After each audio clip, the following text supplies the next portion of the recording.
see these spectacular shapes and colors, it's hard to believe that blown glass comes from this bland, lumpy stuff. This is silica, a natural material derived from sand, mixed with thinners and stabilizers such as potassium and limestone. The glass blower recycles any leftover colorless glass, then loads the mix into the melting furnace. After 12 hours at fusion temperature 2200 degrees Fahrenheit, the raw material transforms into colorless liquid glass. The glass blower uses a blowpipe, a long steel tube with a ring or pear-shaped end, to collect what's called a gather, a glob of this red-hot molten material. To color the gather, she quickly rolls it in finely ground colored glass. At this stage, the glass is honey-like in consistency, though it's cooling and thickening by the second. She fuses the color layer by reheating the glass for a few seconds in a smaller furnace called a glory hole.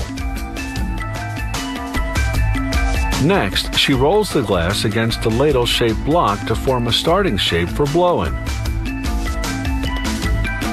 A gentle blower tube bulges it into a hollow bubble. By now, the cooling glass has thickened to the consistency of caramel, making it more controllable and shapeable. The glass blower stretches and shapes the glass with different blocks and hand tools. Now the glass is like hardened caramel, and it will hold its final shape. She scores the glass where it meets the blowpipe, then cools it down further with compressed air. Then it's a quick blast into the glory hole to equalize the temperature throughout the piece.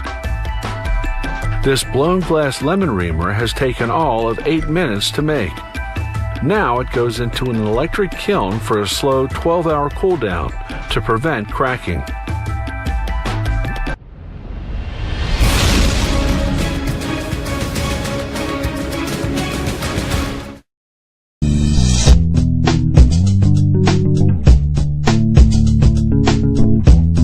At OIBJC, our core business is the manufacture of glass containers for the packaging industry, primarily servicing the food and beverage markets in Southeast Asia.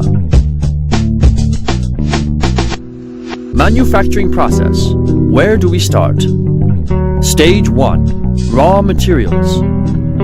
The major raw materials used in glass container production include sand, limestone, soda ash, cullet.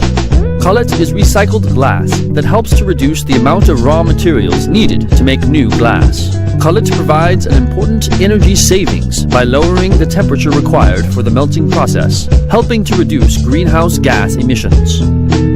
Stage 2. Batching. 1. Raw materials are delivered to the batch house, where they are visually inspected prior to being stored in silos. 2. It is then weighed and mixed to produce batch. 3. The batch is then delivered and stored at the furnace, where it is melted to form glass. Stage 3. Melting. The batch is continuously fed into one end of the furnace via a batch charger. A combustible mixture of natural gas and air is forced into the furnace to generate a temperature of approximately 1565 degrees Celsius. It is here that the batch is melted to produce glass.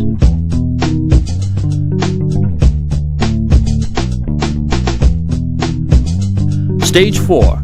Feeders. At the end of the forehearth, the glass is then forced through an opening in the bottom of the spout, called an orifice ring. The glass is then cut by blades, called shears.